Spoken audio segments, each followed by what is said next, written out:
하나님과 그분이 택한 이스라엘 백성들의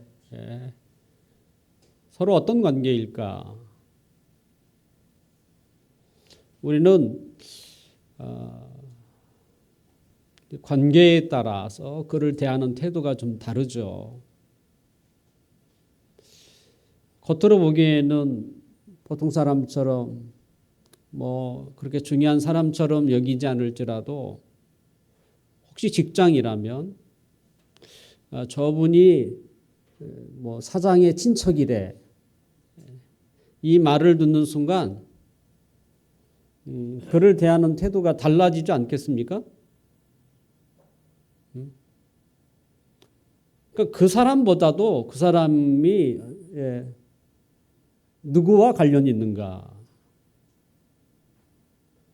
그것이 이제 그에 대해 그를 대하는 태도에도 변화가 찾아온다는 것이죠. 이스라엘은 구약에서는 이 민족적 의미가 강하게 나타나지만 실제적으로는 하나님의 택한 자를 말하는 것이죠. 지금은 민족을 떠나서 하나님의 부름을 받고 예수 그리스도를 영접하는 사람, 예수 그리스도를 받아들이는 사람은 이스라엘이라고 이렇게 부를 수 있습니다. 사도 바울도 갈라디아 6장 16절에 보면 예수님을 믿는 사람을 이렇게 칭했는데요, 하나님의 이스라엘이라고 이렇게 표현하기도 했습니다. 말라기 선지자는 이 선지서를 시작하면서 하나님과 우리와의 관계를 크게 두 가지로 설명한 바가 있습니다. 하나는 부자 관계죠. 아버지와 아들의 관계, 그리고 주종 관계, 주인과 종의 관계로 표현하셨어요. 그러니까 우리에게 하나님은 우리를 지켜주시고 또 양육하시는 그 아버지가 되세요. 그게 얼마나 귀한 것입니까? 우리를 보호해 준다는 거잖아요. 그리고 우리를 자라나도록 꼭 부모가 자녀를 대하듯이. 뿐만 아니라 하나님은 세상의 주인이면서도 우리 한 사람 한 사람의 인생의 주인으로 그 역할도 하신다는 거예요. 이 두 가지 의미를 우리가 가지고 있는 게 중요하겠죠. 종종 사람들은 교회를 다니는 사람에 대해서 특히 이제 저처럼 목사이면 더 그렇게 보는 것 같아요. 그러니까 무엇에 홀린 사람처럼 그렇게 우리를 바라보는 것처럼 온 세상의 주인이신 분이 우리들의 아버지가 되신다는 생각을 그들은 전혀 하지 않아요. 만약에 그것을 알고 있다면 우리를 대하는 태도가 좀 달라지지 않겠습니까? 저 사람들의 배후에는 신이 있는데 온 세상의 주인이야. 그리고 저들의 아버지로서의 그 역할을 충실히 하고 있다. 그것을 알기만 한다면 우리를 그렇게 바라보지는 않겠죠. 하나님이 나의 아버지요, 내 인생의 주인이라는 것을 우리가 믿고 의지하는 것만으로도 사실은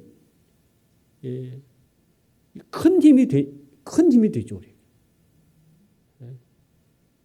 나는 보잘것없다고 할지라도 내 뒤에 그죠? 나와 관계 있는 분이 엄청난 분이라는 것을 그러니까 우리가 아는 게 필요하죠.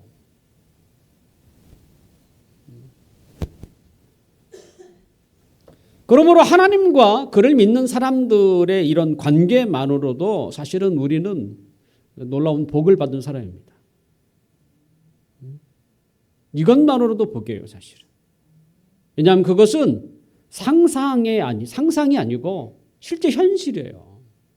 실제 우리가 삶을 살아가면서 우리는 하나님을 아버지로 생각하잖아요. 네. 뿐만 아니라 다른 측면에서 우리가 하나님을 나의 주인, 인생의 주인으로 우리가 그 하나님을 바라보고 사는 것이죠. 이게 모든 신자가 가지고 있는 누려야 할 하나님의 은총이죠. 그런데 하나님은 하나님이 선택한 그 사람들 중에 더 특별한 자들을 세우셨어요. 그들이 누구냐? 레위라고 얘기합니다. 그러니까 이스라엘을 대표하는 사람들이 누구냐면 야곱의 아들들입니다. 야곱에게는 12명의 아들이 있지 않습니까? 12지파라고. 그들을 통해서 그죠? 그 민족이 더 크게 확장되는. 그 12명의 아들 중에 레위가 있습니다. 레위는 셋째 아들입니다. 르우벤, 시몬 그리고 레위가 되는데요. 분명 12지파는 하나님의 선택한 백성이에요. 하지만 선택한 백성 중에 더 특별하게 세운 사람이 레위예요. 레위에게는 3명의 아들이 있습니다. 게르손과 고핫과 무라리로 이들은 성전과 또 성전에서 드리는 예배를 관장하는 사람, 주관하는 사람들이죠. 그리고 대표적인 사람이 제사장인데 제사장도 레위의 후손에서만 정해지는 거예요. 그러니까 레위는 단지 하나님의 백성으로서의 복을 누리는 정도가 아니라 더 특별한 사람들이죠. 하나님은 하나님의 백성들과도 언약을 세웠지만 그들 가운데 이 레위라는 사람과 또 더 특별한 언약을 세우죠. 그것이 레위 언약입니다. 레위 언약. 오늘 5절을 함께 볼까요? 5절. 5절, 우리 5절 한번 읽어보겠습니다. 시작. 레위와 세운 나의 언약은 생명과 평강의 언약이라 내가 이것을 그에게 준 것은 그로 경외하게 하려 함이라. 그가 나를 경외하고 내 이름을 두려워하였으며. 이 방금 읽은 구절이 레위라는 한 인물이 소개되고 야곱의 자녀들 중에 레위, 그리고 하나님은 레위와 특별한 언약을 세웠다는 거예요. 그 언약이 어떤 내용이냐? 생명과 평강의 언약이라고 부릅니다. 자, 따라서 해볼까요? 생명과 평강의 언약. 생명과 평강의 언약. 자, 생명이라는 말은 분명 양적인 장수, 때로는 천국이라는, 그래서 영원히 사는 것도 그 안에 있지만 우리가 이제 질적인 면이 더 강조되는 말이라고 할 수 있습니다. 그러니까 생명이라는 말이, 성경에 생명이라는 말이 자주 등장하는데, 그리고 매우 중요한 단어로 등장합니다. 이 생명이라는 것을 이야기할 때는 우리의 삶의 목표, 때로는 삶의 가치, 또 삶을 살아가는 그 원동력, 동력, 이걸 이야기할 때 이 생명이라는 말을 써요. 그냥 숨을 쉬고 사는 이런 얘기를 하는 게 아니에요. 식물인간도 살잖아요. 그런 얘기가 아니잖아요. 그 사람이 할 수 있는 게 무슨 일을 할 수 있겠어요, 식물인간이. 그저 그저 그냥 먹고 입고 마시면서 겨우 살아가는, 생명을 잃지 않고 이렇게 살아가는 이걸 이야기하는 게 아니고, 정말 저 사람은 정말 생명력이 있는 삶을 사네라고 할 때는 그 사람이 살아가는 삶의 가치, 살아가는 삶의 목표, 저 사람이 저런 목적을 가지고 사네라고 할 때 우리는 그를 달리 보잖아요. 근데 이런 목표만 가지고 있는 것이 아니라 실제 그 삶을 살아내는 어떤 에너지, 심, 이것도 생명이라고 표현합니다.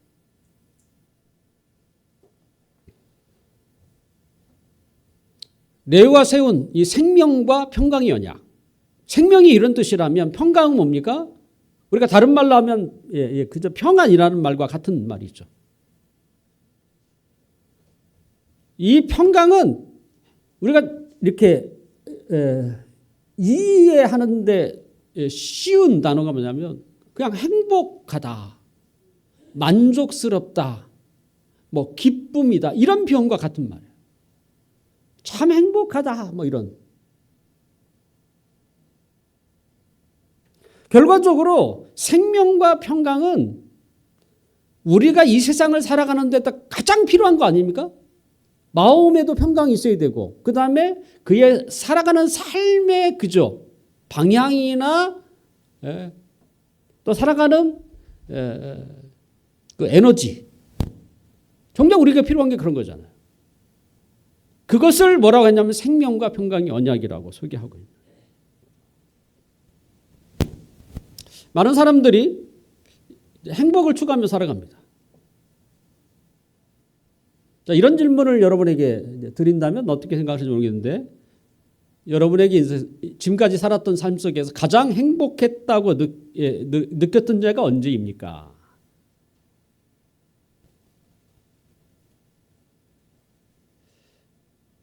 없는 사람도 있을 수 있어요. 근데 최소한 결혼한 사람이라면 100%는 아닐지라도 가장 행복했던 때가 어딘가 그러면 아마 대부분은 뭐냐면 연애 시절이라고 생각할 거예요. 그때는 왜 이렇게 좋았는지. 그냥 좋았어요. 그때는 그렇다고 뭘 갖춰진 때도 아니에요. 아무것도 몰라. 우리에게 구비 조건도 없어요. 없자면 가장 없을 때였어. 그런데 근데 행복했다는 거야.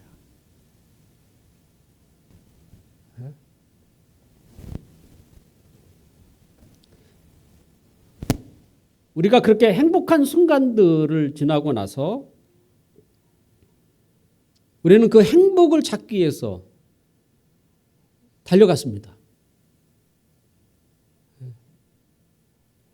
그것은 돈이었어요. 돈을 많이 벌면 그 누렸던 행복이 다시 찾아올 거라고 하는. 그런데 행복은 점점 멀어져 갔고, 돈 때문에 서로 시기하고 싸우는 일, 때로는 각종 스트레스 쌓이는 일이 더 많이 생기게 되는.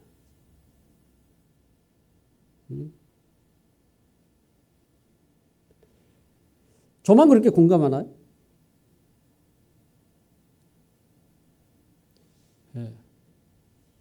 예수님 믿는 사람에게 가장 행복했던 적이 언제였는가라고 물으면 이것도 비슷해요. 처음 예수님을 믿고 나서 몇 개월에서부터 몇 년까지. 그 결혼한 사람에게 연애 시절을 상상하는 것처럼 예수님 믿고 나서 가장 행복했던 시절은 그때. 아마 대부분 다 그 얘기를 하실 거야. 꼭 구름 위에서 이렇게 살고 있는 듯한. 그때 우리는 경영 행복했어요. 저는 그래서 그 찬송가에 보면 좁은 길을 걸으며 뭐 있죠. 저는 늘 그 옛날 그 예수 믿고 나서 그 좁은 길, 그 시골 마을 그 좁은 길 그때가 그렇게 상상이 돼요. 사실은. 예. 그러니까 좁은 길은 상관없는 거야. 너무 행복하게 그 좁은 길 막 뛰어다녔던 그 생각이. 그때는 삶의 생명이 있었습니다. 주님을 위하여 남은 생애를 다 바치겠다는 목표도 있었어요. 그 다음에 주님 외에는 내가 살아야 할 삶의 가치가 없는 것처럼 또 매일 살아가는 데에도 나에게는 활력이 있었어요. 그러니까 삶의 목표가 정해졌고요. 그 다음에 살 수 있는 에너지도 있었어요. 그때가. 그런데 우리가 점차 신앙생활을 하면서 연애 시절을 떠나 결혼 생활을 하는 사람들처럼 우리에겐 똑같은 일이 생겼습니다. 마음의 평강이 없어지고 삶의 목표와 가치는 주님에서 점차적으로 자신에게로 돌아가게 되었어요.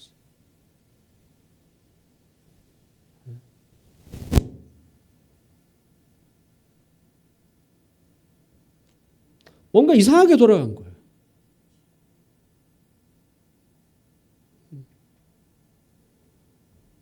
하나님이 레위와 맺은 언약은 이 생명과 평강의 언약이었습니다.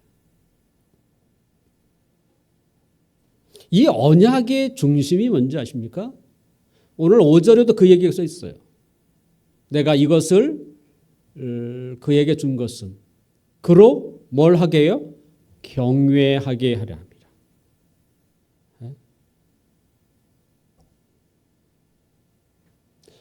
레위 사람들은 하나님은 그들에게 언약을 맺고 그들로 하여금 뭐요? 성전에 머물면서 늘 하나님을 경외하는 자리에 서게 한 거예요. 네. 우리에게 생명을 주고 평강을 주시는 분은 하나님이세요. 네. 하나님은 이 레위 사람들로 하여금 그 하나님의 존전에 늘 서 있도록 한 거야. 근데 그것 자체가 뭐예요? 생명을 넣는 것이고 그것이 평강을 우리 안에 이루어가는 거야. 지금 하나님은 그 얘기를 하고 계시는 거예요.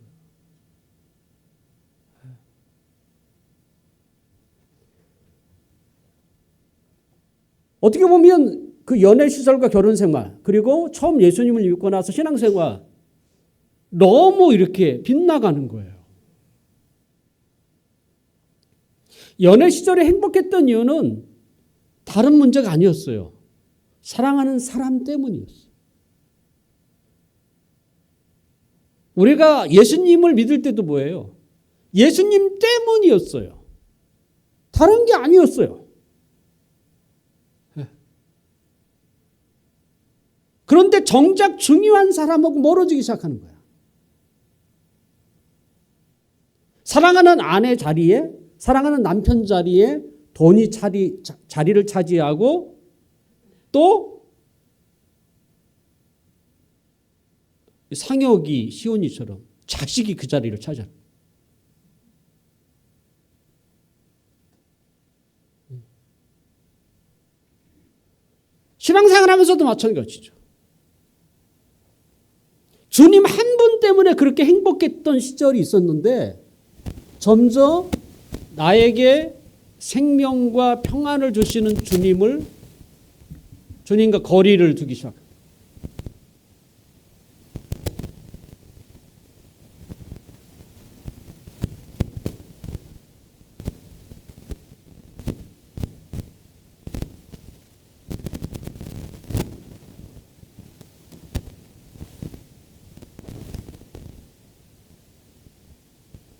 너무나 우리의 모습이 에,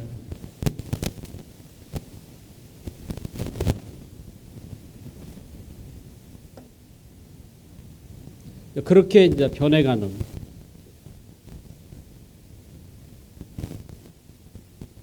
그러면서도 여전히 우리가 추구하는 게 뭐냐면 그런 생명과 평강을 추구하고 있는. 어쩌면 초심을 생각하면 너무나 쉬운 대답이 있는데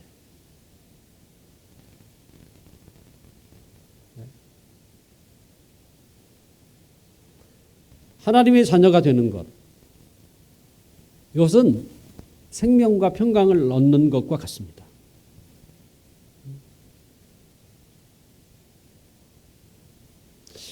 근데 이 생명과 평강은 이 양적인 의미보다는 질적인 의미가 큰데 더 크죠. 그래서 예수 믿고 나서, 다르게 표현하면 그 생명과 평강을 얻고 나서 이제는 이 평강과 그 생명이 어떻게 해요? 더 풍성해 가야 되는 거예요. 질적으로. 네. 질적으로 더 풍성해 가는 거예요. 예수님은 자신이 이 세상에 오신 이유를 이렇게 밝히셨어요. 요한복음 10장 10절에 보면 내가 온 것은 양으로 생명을 얻게 하고 더 풍성히 얻게 하려는 것이다. 하나님의 자녀가 되었으면 생명을 얻은 거잖아요. 근데 이게 목적이 아니고 그들로 하여금 더 질적으로 풍성한 생명, 풍성히 얻어 더 누리도록 이것 때문에 오셨다는 거예요. 결국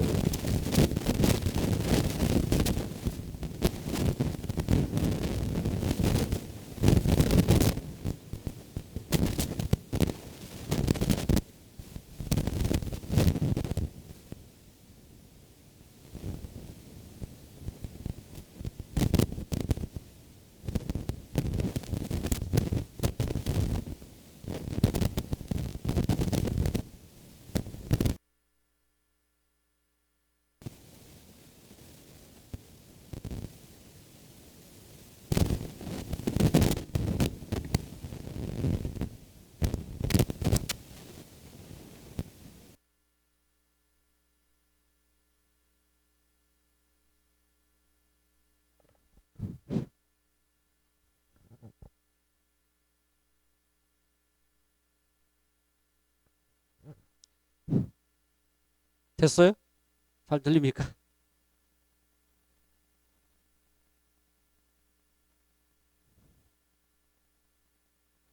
결국 우리가 이제 신앙생활을 하는 이유도 이 생명과 평강을 더 풍성히 누리는 일로 돼야 되는 것이죠. 그러면 그게 뭐냐라고 할 때 그것은 하나님을 경외하는 것입니다.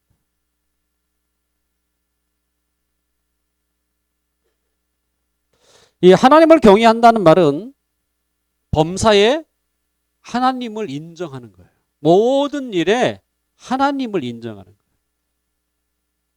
그리고 그 하나님을 의지하는 것이죠. 인정하는 정도가 아니라 또 그 하나님을 의지하는 것이고, 또한 그분을 기쁘시게 하려는 것입니다.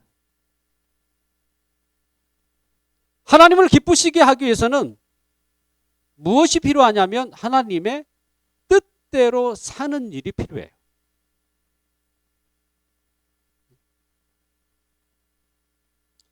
다른 방법이 없습니다.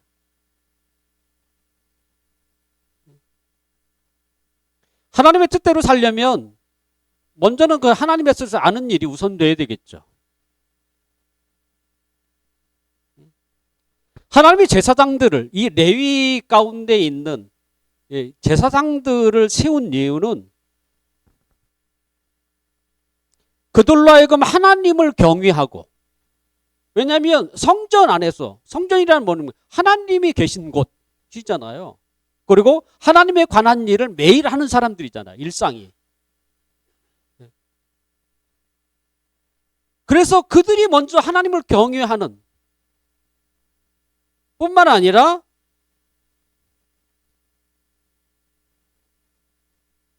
세상에서 살고 있는 하나님의 백성들을 가르치는 일.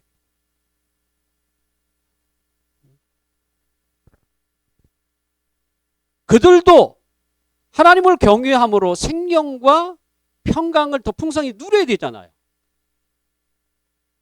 왜냐하면 하나님을 경외하는 것을 통해서 그게 나오기 때문에 그들도 예외가 아니에요. 다행히 그들은 그런 위치 가운데 서게 하신 것이죠. 누구보다도 늘 하나님 가까이 서 있도록 하신 거죠. 그리고 그들을 통해서 끊임없이 하나님의 백성들에게 가르치도록 한 거죠. 하나님을 경외하는 것이 우리가 더 풍성히 하나님의 생명과 평강을 누리는 것이라고.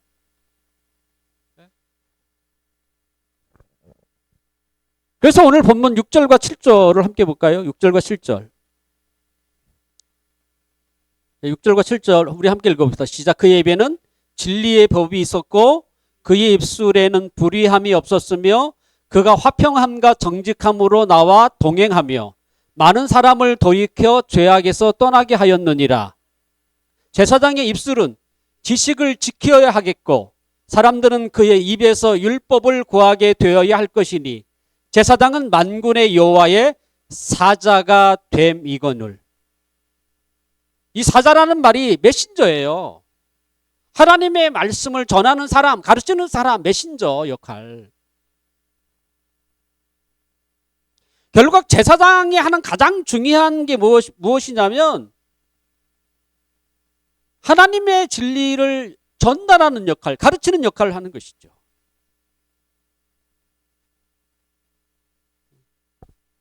분명 그들은 하나님의 말씀을 바르게 가르치고 또한 그들 자신이 그렇게 삶으로써 살려고 노력함으로써 그것도 하나님의 백성들에게 가르치는 또 다른 하나의 방편이 되는 것입니다.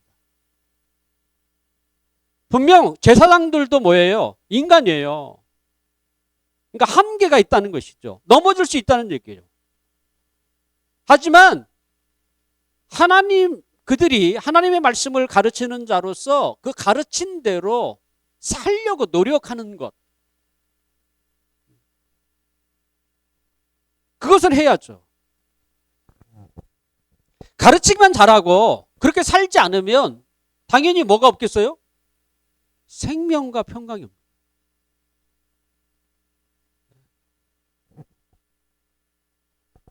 제가 노예에서 목사 안수를 받아야 할 사람들을 이제 고시를 치를 때에 면접도 합니다. 그래서 제가 그 면접을 보면서 그런 질문을 던졌어요. 목사에게 있어서 설교가 얼마나 중요하느냐 퍼센트로 얘기해달라. 그래서 요즘 젊은 사람들이 50% 정도 이렇게 생각을 하시더라고요. 그리고 나머지는 이제 여러 가지 잡다한.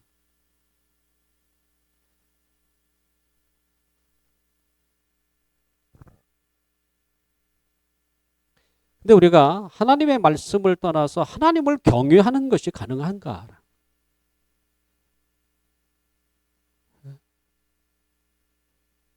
그 다음에 지금 제사장에게 방금 우리가 읽었던 6절과 7절에 보면 다 뭐와 관련돼 있어요? 두 가지예요.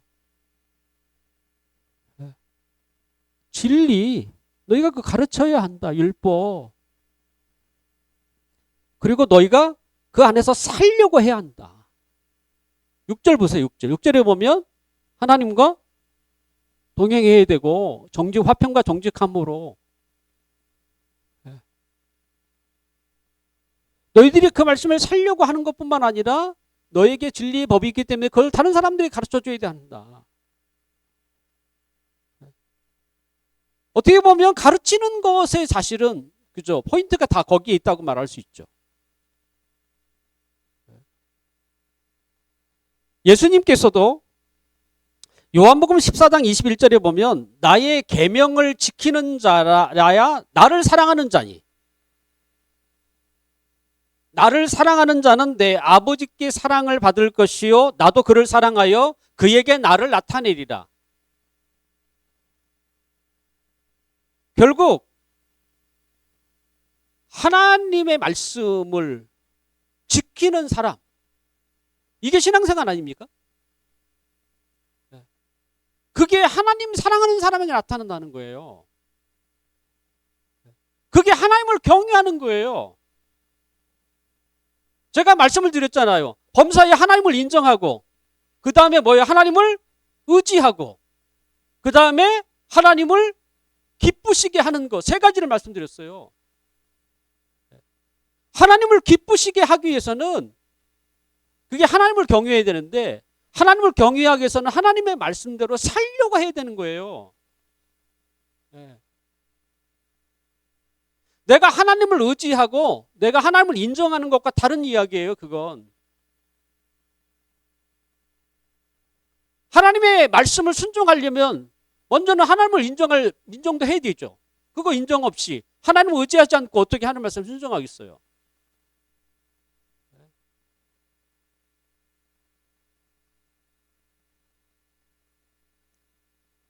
하나님의 말씀은 하나님의 기뻐하신 뜻과 마음이 거기에 담겨져 있는 거예요. 그래서 우리가 하나님 말씀에 순종하는 이유가 거기 있어요. 우리가 무엇으로 하나님이 기뻐하시는 일을 하고 있다고 우리가 그렇게 생각할 수 있겠습니까? 무엇을 보고? 범사에 그가 하나님을 인정한다고? 범사에 그가 하나님을 의지한다고? 그것도 있을 수 있죠. 하지만 더 구체적으로는 그가 하나님의 말씀에 순종하는 것을 보고 아, 저 양반 정말 하나님을 사랑하는 사람이네. 우리가 그때 그걸 느껴요. 야고보도 하나님을 믿는다고 말하면서 그의 말씀에 순종하지 않는 행함이 없다면 그가 믿는다고 하는 근거가 무엇이겠느냐고 우리에게 물어요. 당시 제사장들은 그 하나님 곁에서 하나님을 경외하는 그런 위치에 있었어요. 늘 하는 일이 그 일이었습니다. 그러니까 하나님 앞에 나아가는 일이 그들의 일상이었어요. 그럼에도 불구하고 그들은 스스로 하나님과 맺어진 이 생명과 평강의 언약을 깨뜨렸습니다.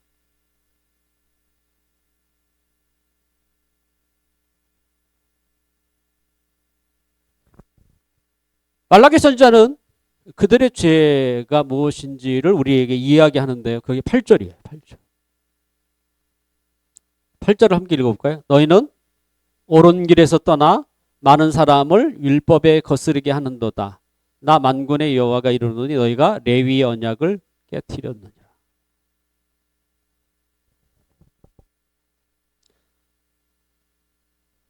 제일 가까이에서 하나님을 경외하는 그런 위치에 있어서 누구보다도 하나님을 경외하도록 특별하게 그들을 불렀는데 그들은 그러니까 하나님이 그들과의 언약을 맺을 만큼 그들을 특별히 세웠거든요. 근데 그들은 스스로가 하나님의 언약을 깨뜨렸어요. 그들은 바른 길에서 떠났어요. 일단. 그러니까 자신들이 하나님을 경외하는 이 삶에서 떠나버린 거예요. 그리고 하나님의 택한 백성들로 하여금 하나님의 뜻에서 벗어나도록 한 거죠. 제사장이 하나님의 말씀을 전하는 것이 중요하겠지만 또 중요한 게 그들의 삶도 중요해요. 더군다나 당시 제사장들은요, 지금의 목회자들처럼 말씀을 준비하고 전하는 일이 그렇게 많지 않습니다. 그들이 대부분에 하는 일은 뭐냐면 제사를 드리는 일이 가장 많아요. 그들이 일일이 하나님의 백성들을 일일이 가르치는 일은 그렇게 많지 않습니다. 그러다 보니까 그들의 삶이 굉장히 중요한 거야. 백성들은 그들의 삶을 보고 하나님의 말씀이 어떠한지를 알게 되는 거예요.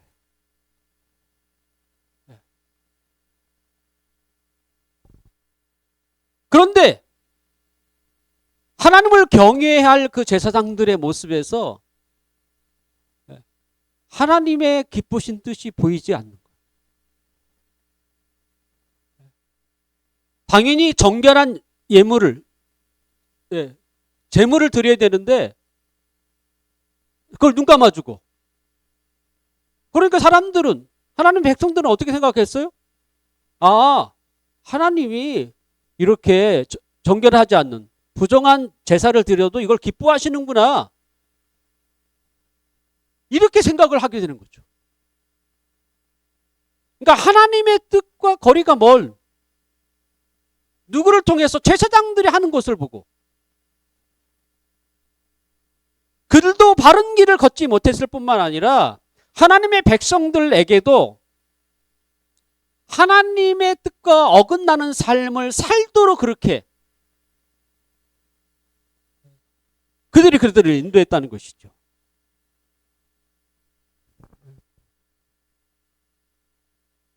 분명 처음에는 제사장들이 하나님의 백성들로부터 칭찬을 받을 수도 있었을지 모르겠습니다. 왜냐하면 아까 좀 흠이 있는 거 조금, 흠이 있는 거, 이거 흠이 좀 있는데 과연 제사장이 받아줄까? 그런데 제사장이 단호하게 처리하지 않고 너그럽게, 에이, 그때 드려도 돼, 이러면 드리는 사람 입장에서는 기분이 좋을 것 같아요. 좋죠. 그러니까 우리 그 저분 제사장은 마음이 너무 넓어, 천사와 같아. 꼭 하나님을 보는 거죠. 아마 이렇게 칭찬도 하고. 그러니까 이렇게 뭐예요? 이게 사람들에게 퍼져서, 야, 조금 상한 거 괜찮아, 다 받아주더라고. 하나님도 이제는 이것도 기뻐하시나 봐, 이렇게 이제 자꾸 돼가게 되어버리는 것이죠. 근데 이러한 일들이 계속 지속되다 보면 하나님의 백성들도 뭐예요? 좀 이렇게 이상한데, 탐탁지 않게 여기게 되죠.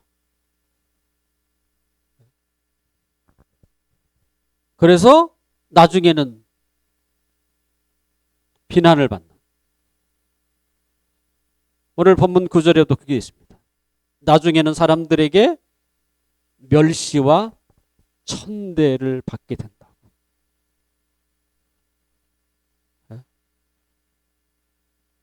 직분자의 역할은요, 직분자에게 권위는 그 역할에서 찾을 수 있습니다.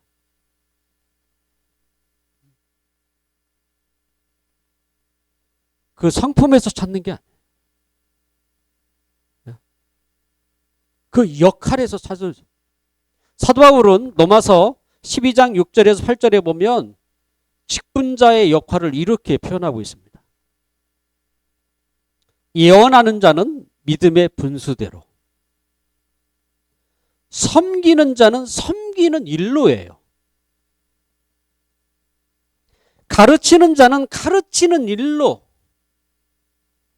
위로하는 자는 위로하는 일로, 구제하는 자는 성실함으로, 다스리는 자는 부지런함으로, 긍휼을 베푸는 자는 즐거움으로. 아예 이렇게 기준을 정했어요. 여기에 뭐가 있어요? 권위가 쓰는 거예요. 지도하는 자는 부지런해야 한다는 거예요. 그러니까 사회에서는 뭐예요? 정치인들이죠. 정치인들이 아니라 그 각종 그 부처 장관들이죠. 다스리는 사람이죠. 부지런해야 된다. 교회에서는 이걸 장로님이라고 부릅니다.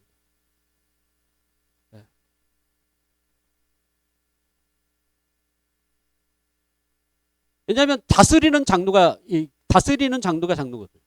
가르치는 장로가 목사고 지금의. 그러니까 다스리는 자는 어떻게 해요? 부지런함.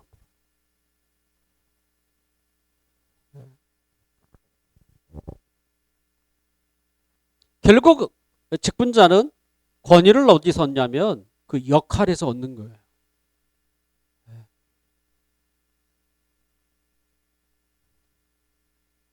제사장의 역할.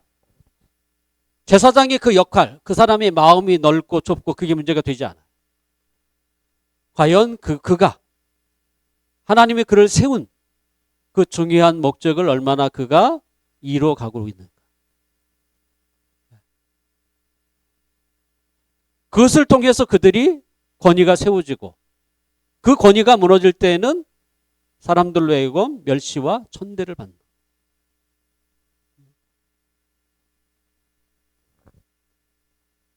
이제 말씀을 좀 마치려고 합니다. 사도 베드로의 말대로 예수님을 믿는 모든 사람들은 다 하나님의 제사장들이에요. 우리가 직접 하나님 앞에 나아갈 수 있고요. 또 직접 하나님의 말씀을 읽기도 하고 듣기도 하고 묵상하기도 합니다. 그럼에도 불구하고 하나님은 그죠? 목회자를 세웠어요. 네. 우리 모두가 제사장인데.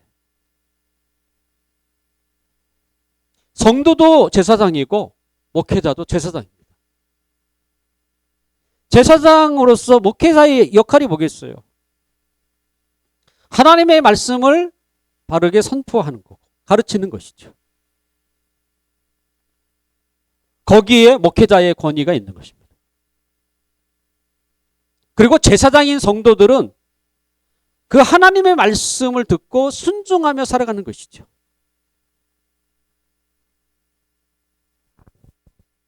그럴 때 우리에게 생명과 평강이 더 풍성하게 누릴 수 있게 됩니다.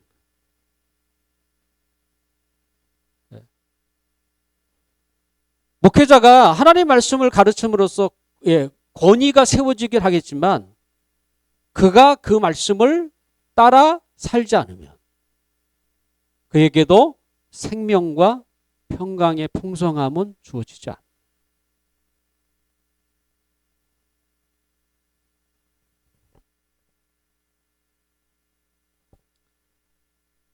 결과적으로 하나님은 우리가 그 신앙생활을 하면서 하나님을 경외하며 살아가는 것을 원하고 계세요. 그래야면 더 풍성한 그 하나님의 은총을 누리고 살거든요. 이젠 질적으로 좀 이렇게 달라져야 한다는 거야. 우리의 삶의 목표와 가치를 주님 앞에 뒀다면 좀 더 이것이 더 견고해지고 이것이 더 아름답게 세워져야 합니다. 그럼으로써 나타나는 하나님의 그죠? 하나님 우리에게 베푸시는 그 생명과 평강, 이 은혜를 더 은혜 속으로 더 들어가야 되는. 우리에게 생명과 평강을 주신 주님으로부터 멀어지면 안 되는 거예요. 그러면서 행복을 찾으려고 해서도 안 돼요. 왜냐하면 거기에 행복이 없어요. 우리를 사랑하신 주님을 처음 믿었을 때에 그 행복이 있는 것처럼 거기에 달려있는 거지, 거기에 생명이 있었던 거지, 우리의 삶의 패턴을 바꾼다고 해서 그게 되는 게 아니에요. 성경은 끊임없이 하나님을 경외하는 것이 지식과 지혜의 근본이라고 얘기합니다. 아무리 세상의 지식을 쌓았다고 할지라도 그가 하나님을 경외하지 않으면 그는 어리석은 자일 뿐입니다. 왜냐하면 거기에는 뭐가 없어요? 생명과 평강이 없어요. 하나님을 경외하지 않기 때문에. 그러므로 우리가 신앙생활을 하면서 오직 하나님을 경외하는 삶을 경주게 해야 한다는 거죠. 하나님을 우리가 인정하고 하나님을 의지하고 무엇보다도 하나님의 말씀에 따라 순종함으로써 하나님을 경외하는 삶.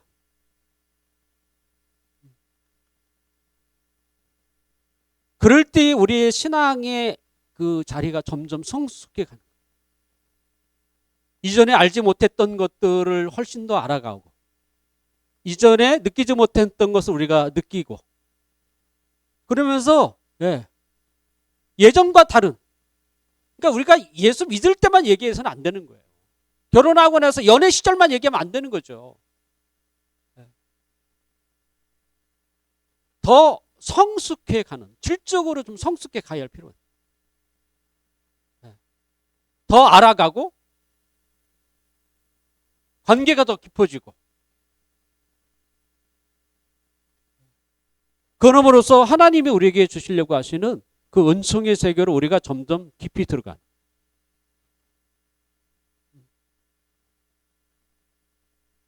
말라기 제사장들이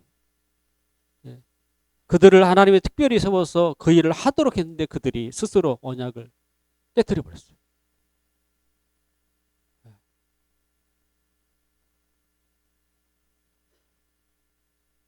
오늘 우리에게 주신 하나님의 말씀은 분명합니다. 하나님을 경외하는 것이 생명과 평강이라고. 아무쪼록 저를 비롯해서 여기 있는 모든 사람들이 범사에 하나님을 인정하고 또 그분을 의지하고 또 하나님의 주신 말씀들을 듣고 그 말씀에 순종하셔서 하나님이 우리에게 베푸시려고 했던 그 생명과 평강이 얼마나 크고 넓은지를 알아가시고 또 그걸 느끼시고 또 그것을 마음껏 누리는 우리 모두가 되기를 주님의 이름으로 축원합니다. 같이 한번